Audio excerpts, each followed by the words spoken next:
Sa ibaba ng ikatatlong inang, nananatiling 1-0 ang score kung saan lamang ang Kaido. Na-strikeout ni Goro si Ichihara habang si Kasano naman ay nakaabot sa ikatlong base. Nang si Tokishiki na ang magbabit, sinabi ni Goro sa sarili na hindi na ang mga iyon makakapasok gamit ang squeeze dahil ang mga iyon ang iipitin niya. Sinabi naman ni Mr. Yamada na hindi nila malalaman kung saan sa dirt area mapupunta ang bola kaya kailangang magpalit na sila ng strategy. Kasunod yun ay sinabi naman ni Tashiro kay Goro na masyadong mapanganib kaya huwag na umano nitong itapon ang bola sa dirt area sapagkat nabasa na ng mga kalaban ang plano nila, at dalawa lang ang pwedeng marating yun, ang 4 balls o kaya ay ang fastball. Sa natitirang 3 balls ni Goro ay sinabi ni Tashiro na diretsohin na nito ang pitch para sa strikeout. Pabalik na sana si Tashiro sa kanyang pwesto nang bigla itong tawagin ni Goro sapagkat may naiisip umano itong diskarte dahil hindi sila magpapaloko sa mga taga-Kaido. Gusto rin umanong ipakita ni Goro na hindi na makaka-score ang Kaido gamit ang Kaido Baseball Manual, at imumulat umano niya ang mga iyon sa katotohanan ng buhay. Sa muling pagsisimula ng game, gumawa si Goro ng isang trick play kaya na-eliminate si Kasano, ngunit nakakuha pa rin ng base si Tokishiki. Dahil sa nangyari ay sinabi ni Ishimatsu na maswerte talaga si Goro sa game, pero para kay Mayumura ay hindi tsamba ang nangyari dahil naloko umano ni Goro si Kasano. Sinabi naman ni Toshi kay Igishira na dapat nilang palitan ang attack pattern nila sa game dahil ang Seisho ang tipo ng kalaban na hindi madaling utuin. Sumunod na sumalang bilang batter si Yakushiji, nakahataw ito ng hit kaya nakaabot ito sa unang base, habang si Tokishiki naman ay umabot sa ikatlong base. Pagkatapos yun ay si Toshi na ang pumwesto bilang batter. Kasabay ng pangyayaring iyon ay sinabi ni Miyake na napansin niyang kakaiba ang pagtira kanina ni Yakushiji sa pitch ni Goro. Lingid kasi sa kaalaman ng mga ito na kagabi ay kinausap ni Toshi sina Kasano at Yakushiji para sabihin na sa pamamagitan ng panunood ng nakaraang laban ni Goro ay nakahanap umano ito ng isang paraan para pabagsakin iyon. Sa dalawa lang sinabi ni Toshi ang tungkol doon dahil mapanganib umano kung malalaman pa ng iba. Masisira umano ang batter's form kung titirahin ng bad ball, at tatlo lang naman umano sila sa top order kaya sila lang ang dapat tumira ng loose pitches ni Goro. Para kay Toshi, ang pinapangarap umano ni Goro na manalo ang Seisho High School dahil sa pagpipitch nito ay mananatiling isang pangarap na lang. Sinadya ni Toshi na harangin ang mga pitch ni Goro at nahal ata yun ni Kamori, hanggang sa maya-maya lang ay nakapalo si Toshi ng 3-run home run. Pagkatapos yun ay na-eliminate ni Goro ang ikalimang batter, at nagtapos ang ikatlong inang na nangunguna ang Kaido sa score na 4-0. Habang naglalakad pabalik sa bench ay sinabi ni Goro kay Tashiro na sina Yakushiji, Toshi, at marahil si Kasano lamang ang may alam sa kanyang loose pitches. Gayunpaman, ayos lang yun kay Goro basta kailangan umano nilang lumaban lalo na ngayon dahil kailangan nilang mahigitin ang 4 runs ng mga iyon. Sa itaas ng ika-4 na inning ay lumalakas na ang ulan kaya sinabi ni Ichihara na tatapusin niya na ang game na iyon dahil ayaw niyang mabasa. Nagawa nitong ma-eliminate sina Uchiyama at Goro kaya sinabi ni Tiger sa iba na huwag nang tutukan ang laban bagkus ipagdasal na lang na sana ay bumuhos ang malakas na ulan. Nang si Tashiro naman ang sumalang bilang batter ay nakakuha ito ng base sa pamamagitan ng walk. Dahil doon ay nilapitan ni Toshi si Ichihara upang alamin kung may problema ba, pero sinabi niyo na nahihirapan na siyang mag-control ng bola dahil sa ulan at sabay pa umano ang pananakit ng binti nito kaya nawawala na ito ng balanse.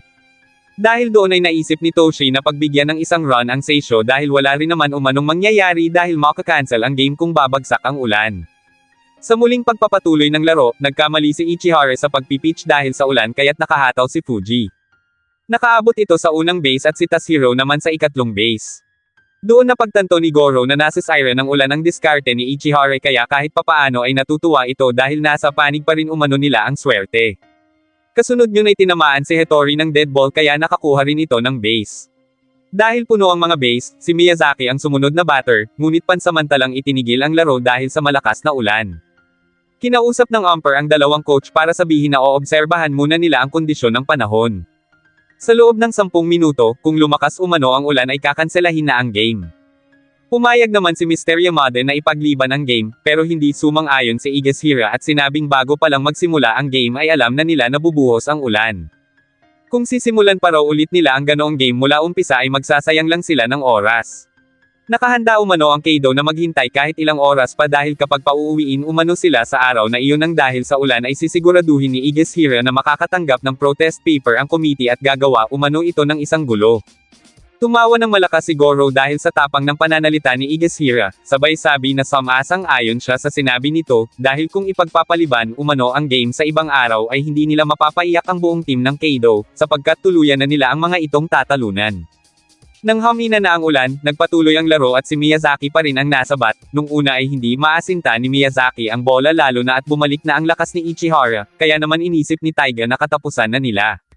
Subalit matapos ang ilang strike ay nakahit si Miyazaki at nakaabot ito sa unang base, at nakapunto si Tashiro bagay na ikinatuwa ng mga taga-Seisho kaya ang score na ngayon ay 4-1. Ngunit ang sumunod na batter na si Takahashi ay na-strikeout agad kaya natapos ang offense iba ng Seisho. Nang ang Kaido na ang magpipitch, sinabi ni Higashira kay Ichihara na kapag muling nakapuntos ang Seisho ay tatanggalin niya na ito sa mound at hindi na ito makakasali pa sa Koshien. Dahil doon ay sinabi ni Ichihara sa sarili na kailangan niya nang tapusin ang laro dahil kung hindi ay siya ang mawawala at masasayang ang 3 taon niyang paghihirap. Mabilis na na-strikeout ni Ichihara ang ika-9 na batter, pero nang si Taiga na ang sumalang ay pumalo ito at nakakuha ng base. Dahil doon ay pinag-warm up na ni Higashira si Akutsu, habang nakapag-bunt naman si Uchiyama at nakaabot ito sa ikalawang base. Sunod na sumalang si Goro bilang batter pero pagkatapos ng 2 pitch ni Ichihara ay humingi si Toshi ng timeout para kausapin ang kanilang pitcher.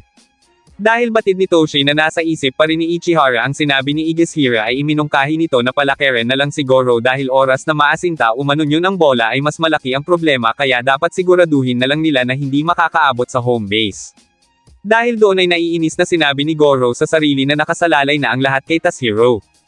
Inisip ni Tashiro na siya ang pahihirapan ni Ichihara, subalit sa unang pitch pa lang yun ay nagawa niya ng maasinta ang bola kaya naka-score sina Taiga at Goro ng 2 run.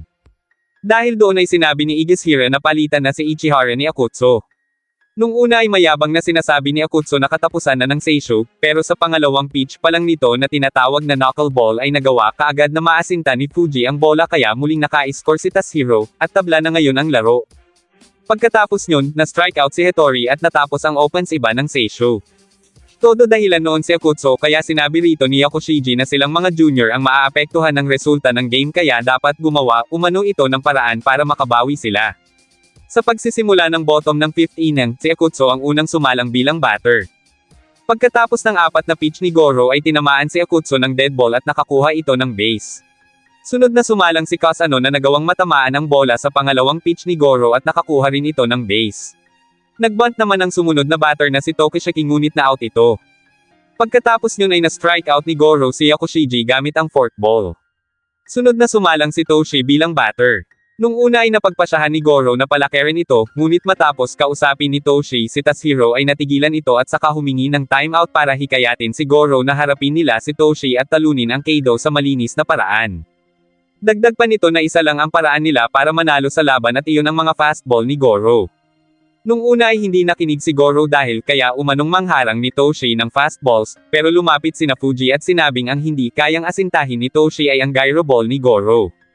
Sumang-ayon sina Miyazaki at Uchiyama sa sinabi ni Fuji, at sinabing kung sakaling tamaan ni Toshi ang loose pitch ni Goro ay naroon sila para sumalo.